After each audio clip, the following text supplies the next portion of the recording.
Nathaniel Cross was 41 years old the night two men in suits walked him out of the Meridian Club like he was somebody's problem. He did not resist. He did not raise his voice. He straightened his jacket as they reached the lobby door, and he thanked the younger of the two men, sincerely, because the young man looked genuinely uncomfortable being asked to do what he had been asked to do. And that discomfort was not the young man's fault. Outside, the night air was cool and sharp for Nashville in October. The valet stand was lit by a single overhead lamp, and the young man stationed behind it, 19 years old, maybe 20, in a red vest and the careful posture of someone working his first real job, looked up when Nathaniel came through the door, flanked by event security. The young man's face moved through three expressions very quickly: confusion, recognition, and then something close to alarm. "Mr. Cross," the young man said. Quietly, instinctively, with the particular respect of someone who was not certain the moment called for it, and did it anyway. Nathaniel looked at him. He had never seen this young man before. But the young man knew exactly who he was. That was the detail that none of them had thought to consider. Not his wife, Claudette. Not her mother, Evelyn. Not her brother, Preston. And not any of the 160 guests assembled in the ballroom upstairs to celebrate the Whitfield family's 50th anniversary in Nashville society. Not one of them had thought to ask who actually owned the Meridian Club, whose name appeared on the LLC that held the lease, the liquor license, and the catering contract, who had quietly acquired the building 4 years ago through a holding company registered in Delaware for $2.3 million, in a transaction structured so that no search result would ever surface the name Nathaniel Cross. $2.3 million. Cash, invisible, by design, to anyone who hadn't been invited to see it. What happened in that ballroom in the following 45 minutes would cost the Whitfield family their event contract, their social standing, and the one thing Evelyn Whitfield had spent 50 years protecting above all others: the illusion that she controlled the rooms she walked into. Before we jump into the story, comment where in the world you are watching from, and subscribe, because tomorrow's story is one you need to hear. The evening light came through the tall windows of Nathaniel's home office at 6 o'clock on a Tuesday, amber and slow, the way Nashville light moved in fall, when the day had spent itself and was letting go of what remained. He was at the drafting table, not drawing anything, just sitting with coffee, looking at a site rendering for the third hospitality property his development company was in final negotiations to acquire. A restaurant and event space in East Nashville. 3 floors. River view from the top. He looked at the rendering for a few minutes every evening before shutting down for the night. He liked to see the shape of a thing before it belonged to him. There was something clarifying about that, about the distance between what a thing could become and what it presently was. His mother used to tell him, "Baby, you can't build what you can't first see clearly." Patricia Cross had said that while standing at their kitchen window in the house on Buchanan Street, looking at the garden she kept every year with the patience of someone who knew that soil did not hurry for anyone. She had passed 7 years ago, and Nathaniel still heard her most often in the quiet hours. The first hour of morning and the last hour before dark, the bookends of a day when the noise fell away and whatever was true had room to be heard. He saw clearly. He always had. His mother had made sure of that. To most of Claudette's family, Nathaniel Cross was a commercial real estate analyst. That was what Claudette had allowed them to believe, not through outright misrepresentation, but through the careful omissions that accomplished the same purpose. He was, technically, a licensed analyst. Had been since he was 26. But what Claudette never mentioned at Sunday dinners or Whitfield family gatherings was what the analysis had led to. The acquisitions, the holdings. The 8 properties across 3 cities managed through 2 separate holding entities. The net worth that would have rearranged every assumption Evelyn Whitfield had ever formed about her daughter's husband. Claudette knew the whole picture. She had chosen, for reasons Nathaniel had long suspected and recently confirmed, to allow her family to see only the part that made him smaller. He had not corrected the record. Neither had she. He had met Claudette at a closing dinner 8 years ago, a mutual client's downtown, in the private room of a restaurant he had since acquired and re-leased to a different operator. She was the most focused person in the room, which was what he noticed first. Not her clothes, not her name, not the way conversations in the room adjusted subtly in her direction. Her focus. She asked 3 precise questions over the course of the evening and gave every answer her full attention. He had found that quality rare and worth pursuing. For 5 years, the marriage was genuine work, built with care and maintained with intention. Then something shifted, not suddenly, but the way a load-bearing wall shifted under unevenly distributed weight.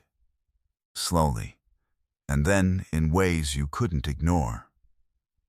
He noticed it first in her language, in what she didn't say around her family, the way Evelyn referred to him as Claudette's husband who works in real estate, the phrase landing consistently just beneath what he actually did, and Claudette letting it land without addition. Never substituting the word developer where Evelyn said analyst. Never saying owns where Evelyn said works in. Just the small, repeated choice of silence that shaped over time into something deliberate. He noted it. He filed it. He continued. The physical object he could not stop returning to was a business card.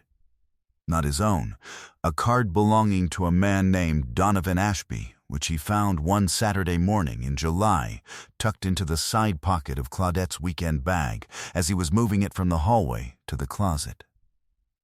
Donovan Ashby, Senior Vice President, Whitfield Capital Partners, Claudette's family firm. The firm she had told Nathaniel, 3 years into their marriage, that she maintained professional distance from in order to establish her own credibility independently of the Whitfield name. He had respected that reasoning when she gave it. He no longer found it the way he had originally read it.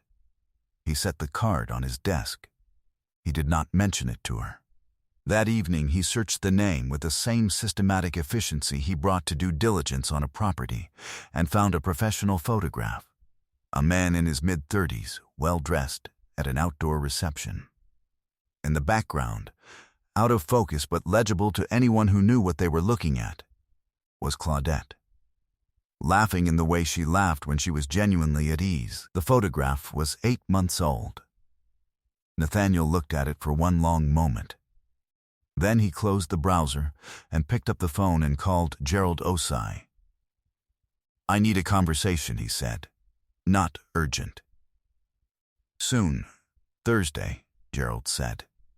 "Thursday," Nathaniel agreed. He placed the business card in the top drawer of his desk and closed it quietly and went back to looking at the East Nashville rendering until it was time to make dinner.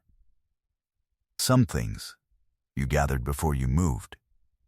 That was simply the correct order of operations. Over the following 11 days, Nathaniel did not confront Claudette. He did not search her belongings. He did not deviate from his behavior in any way she would have recognized. What he did was systematic, and entirely within his access. He pulled 2 years of statements from the joint account she managed, cross-referenced the charge locations, and stated purposes against her digital calendar, which had synced automatically to his home computer through an account she had set up 4 years ago, and almost certainly forgotten, and read what the dates said without adding interpretation. 41 occasions over 19 months. Charge location, stated purpose, and actual calendar misaligned. 11 charges at 11:10 on 5th. A dinner-only establishment with a prefix menu. She had charged the joint card each time, which told him she was not hiding the expense. only the occasion. 17 hotel charges across 4 cities, all corresponding to weeks she had described as professional travel. The charges were modest, carefully chosen. The spending pattern of someone managing an account she expected to be reviewed. He built the timeline without emotion, the way he would build the structural assessment of a property, column by column, date by date, cross-reference by cross-reference. His hands did not shake. His face remained exactly as it was. He worked with the same deliberate calm that had guided 8 acquisitions, 2 market corrections, and 11 years of building a portfolio from a single warehouse unit in Antioch into something that employed 43 people and owned pieces of 3 cities. He sat with the completed timeline for a long time. The room was quiet. The coffee beside him had gone cold. Outside, the neighborhood had settled into the particular stillness of a weeknight when nothing moved, and the ordinary business of ordinary lives proceeded without interruption. He was not angry. Anger would have been a distraction, and he had learned long ago that distraction was the enemy of precision. He went back further. He pulled the 3 years of joint tax returns they had filed together and cross-referenced the professional travel deductions Claudette had itemized against the dates on the hotel charges. 14 of the 17 hotels had been deducted as business travel expenses. The deductions were legal. Her travel was genuine. Her professional purpose was genuine. But the charges he was looking at were not business meals. They were not client entertainment. They were something else entirely, written off against a joint return that bore his signature. He noted this. He added it to the folder. He opened a folder on his laptop. He named it Claudette, complete. Then he picked up his phone and called Gerald again. "I need more than a conversation," he said. "Monday morning," Gerald said. "Bring everything." Gerald Osai's office in Brentwood had the quality of a room that had nothing left to prove. Dark wood, ordered files, a single piece of his youngest child's artwork framed on the wall beside the window. Gerald was 57 years old and had been Nathaniel's attorney since the second acquisition, and he listened to everything Nathaniel presented with the particular attention of a man who did not interrupt unless he had something necessary to add. When Nathaniel finished, Gerald was quiet for a moment. "The joint account exposure is contained," he said finally. "The holding structures are clean. The hotel charges are useful context, but they are not your primary instrument." He opened his own folder. "Your primary instrument is the prenuptial agreement." Nathaniel's mother had insisted on the prenup. She had met Evelyn Whitfield twice and told Nathaniel after the second occasion, "That woman keeps score. Baby, you make sure you know the rules before you play in her house." Claudette had agreed to the prenup after discussion. Her family had not been pleased.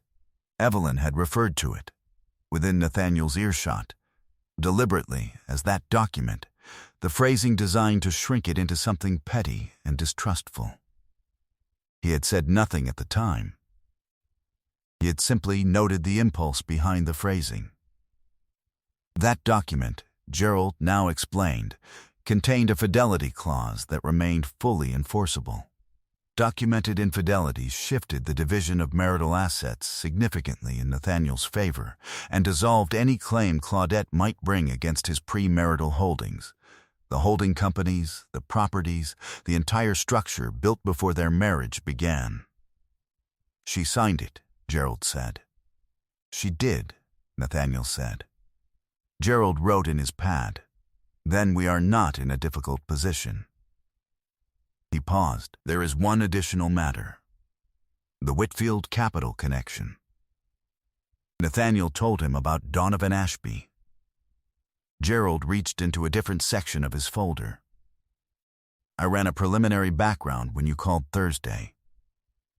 Ashby is currently under a Securities Commission inquiry for misrepresentation in a private placement offering. He slid a single page across the desk. Claudette is listed as a co-investor. Investment amount, $94,000. From an account she opened individually 14 months ago.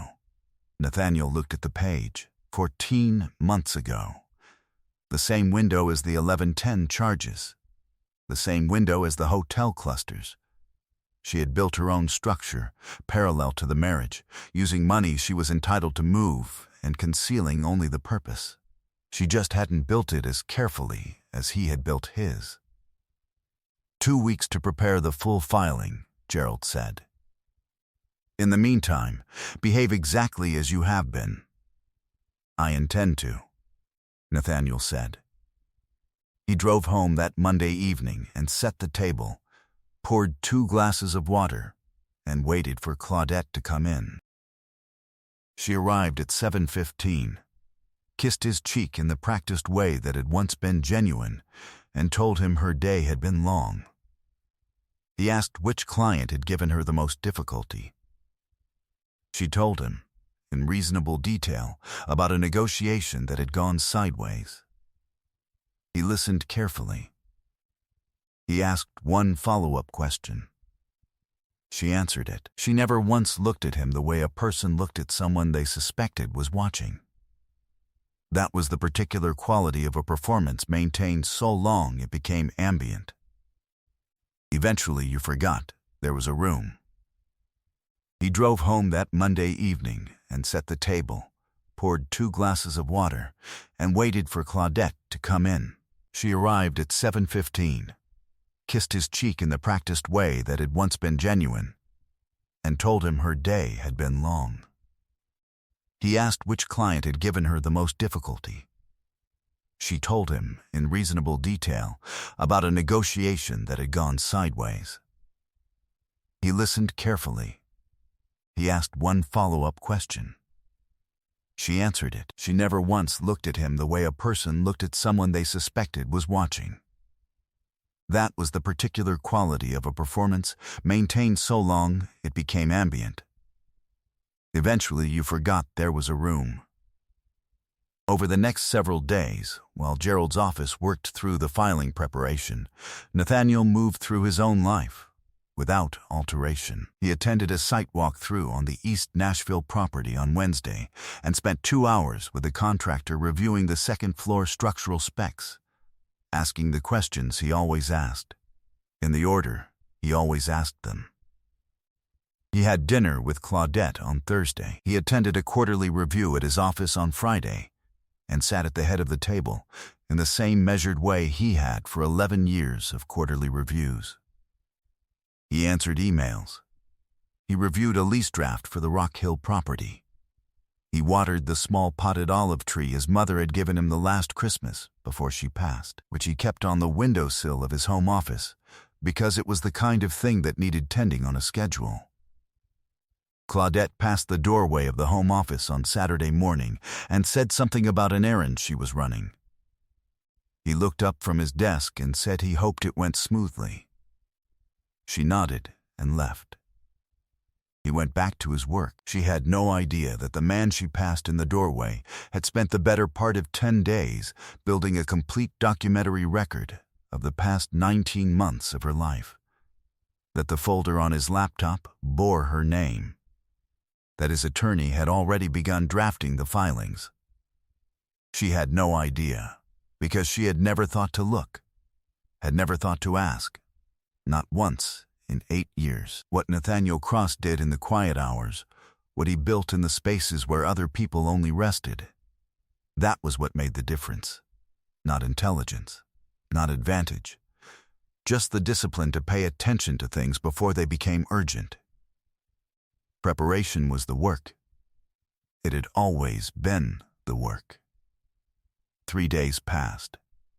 Gerald called on a Sunday evening to confirm everything was in order. And then Evelyn Whitfield called to say that the family's anniversary gala, an annual tradition, this year marking 50 years of Whitfield presence in Nashville society, hosted at the Meridian Club, was a formal affair, and would Nathaniel be joining Claudette? He said he would. He wore a charcoal suit he had purchased 3 years ago and never found a reason for. He drove his own car, a dark blue sedan that was unremarkable and well-maintained, the kind of vehicle that did not invite questions before he was ready to answer them. Claudette had gone ahead. He arrived alone. The Meridian Club had been built in 1962 and renovated twice since, most recently 4 years ago under new ownership. The renovation had been significant. New kitchen, updated event infrastructure, refinished floors throughout. Nathaniel had overseen the renovation personally, in his capacity as owner, working with a general contractor he had used on 2 previous projects. The result was a building that functioned at the level its history suggested it should. He handed his keys to the young man at the valet stand, and the young man, Darius, he would learn the name later, took them with the efficient, respectful motion of someone who had been trained to make every arrival feel expected. Then Darius looked at him. Recognition, confusion about whether to speak. And then the decision to speak, made quietly, out of something that was simply honest. "Mr. Cross," Darius said, "I worked the opening of your Germantown property last spring, through the catering company. You thanked the staff personally at the end of the night." Nathaniel had thanked the staff because that was the correct thing to do when people had worked hard at something you cared about. "I remember," he said. He did not remember specifically, but the young man had earned that grace. He went inside. He was in the ballroom for 31 minutes, long enough to observe the room with the thoroughness of someone who had trained himself to read a space, who was grouped with whom, what the body language at each cluster communicated, where the exits were, and where the attention concentrated. Long enough to note Donovan Ashby standing near the far windows in conversation with Preston Whitfield, the 2 of them angled toward each other with the ease of people who had spoken this way many times before. Long enough to observe Claudette across the room, working a cluster of her mother's friends with the particular social fluency she had always been genuinely gifted at, her posture a degree more animated than it was at home. Long enough to accept a glass of water from a passing tray, hold it, and set it down untouched. He had not come for the party. He had come because Evelyn had extended the invitation, and refusing it would have altered the pattern, and he did not intend to alter any pattern until the moment of his choosing. Evelyn Whitfield found him near the bar. She wore the smile she used when she wanted to communicate displeasure without the indignity of directness, and said, with the grace of a woman who had practiced this particular sentence, that she was afraid there had been a misunderstanding.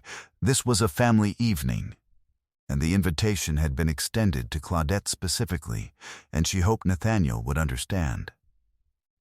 2 men in suits materialized at his peripheral vision.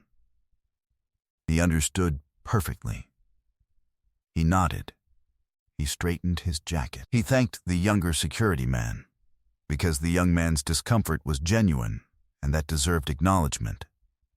And he walked out through the lobby of a building whose deed, whose lease, and whose catering contract bore his name, or rather, bore the name of his LLC, Meridian Hospitality Partners, which was owned in total by his development holding company, which was owned in total by him, and stepped into the October air without looking back. He was standing at the valet stand for approximately 4 minutes, long enough for the cool air to settle and for the particular clarity that followed a decision well executed to arrive. His phone buzzed. "Gerald, filed 30 minutes ago." Clerk confirmed. "She'll be served tomorrow morning." "Good," Nathaniel said. Darius brought the car around with a careful efficiency that had apparently defined his work long before Nathaniel had ever noticed him. He held the door and paused before stepping back. "Mr. Cross," he said quietly, "is everything all right?" Nathaniel looked at him. This young man who had recognized something that a room full of Whitfields had never once thought to look for. "Everything," Nathaniel said, "is exactly where it needs to be." He got in, he drove.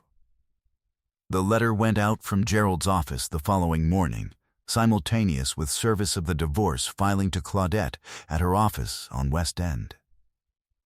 It was brief and entirely civil. It notified the Whitfield family's event coordinator that Meridian Hospitality Partners had determined, owing to circumstances that made continued partnership inadvisable, that the annual event contract would not be renewed at the conclusion of its current term. It was signed with the cell name. It required no further explanation. 10 months passed like water finding its level. Nathaniel moved into the East Nashville property, top floor, while commercial tenants finished out the lower two. He did the interior design work himself, the parts that were his to do, the selections that would determine how the space felt to inhabit, and hired the rest of the execution precisely to people who understood the difference between what they had been told to build and what had been meant. He planted a fig tree on the rooftop terrace in late spring, pressing it into a deep container of good soil, because his mother had always kept a fig tree, and some things were worth the discipline of continuation. He extended a job offer to Darius the week after the gala. Once he had located him through the catering company's management, he offered him a position on the property management team, because someone who responded to an awkward situation with steady recognition and genuine human care was the kind of person worth keeping close. Darius had started in November and proved, in the months that followed, to be exactly as reliable as the moment at the Valet stand had suggested. A civil engineer named Renata had become his partner on the East Nashville expansion. She approached every plan with the particular discipline of someone who did not grade errors by size, only by presence. She asked the right questions. She never performed certainty she hadn't earned. They had dinner once in July, twice in August. By September, there was no longer a reason to count. He heard about Claudette through Gerald during a quarterly review, delivered as a matter of record. The securities inquiry had widened. The $94,000 investment was under regulatory review. Ashby had relocated to Atlanta. The divorce had settled under the prenuptial fidelity clause at terms that left Claudette her personal account balances and her vehicle. The Whitfield family's social calendar had contracted notably since the Meridian contract lapsed and the understanding spread, through the quiet networks that connected Nashville's event professionals, that certain relationships had changed. Evelyn Whitfield had not issued a public statement. Nathaniel registered all of this in the time it took him to read the relevant page of Gerald's summary. Then he turned the page. On a Thursday evening in October, a year to the week from the gala, he was on the rooftop terrace when Renata came up with 2 cups of coffee and set one beside him without being asked, and stood looking at the river with him in the comfortable silence of people who had stopped requiring occasions to be together. The fig tree had not fruited yet. It was too young, but it had held through a hard summer, and the leaves were the dense, particular green of something that had decided to stay. He thought about the evening. The charcoal suit. The 2 men in suits. The lobby of a building he owned, which had ushered him out of a room he could have emptied with a phone call. He thought about the young man at the valet stand who had recognized him in the dark, and said his name with the uncomplicated respect that came from simply knowing who a person was. Bitterness, he had come to understand, required ongoing emotional investment in people who no longer deserved it. He was not interested in that investment. He had built what mattered, built it right, built it in the quiet and the long hours and the careful documentation, the way everything built to last was built. And no one could escort you out of something that belonged to you. They could only reveal, in the trying, how little they had ever understood. He was free. He was whole. He was exactly where he had chosen to be. I hope you enjoyed that one. Be sure to like the video and subscribe so you don't miss the next story. I've picked out 2 more for you. that I think you'll really like.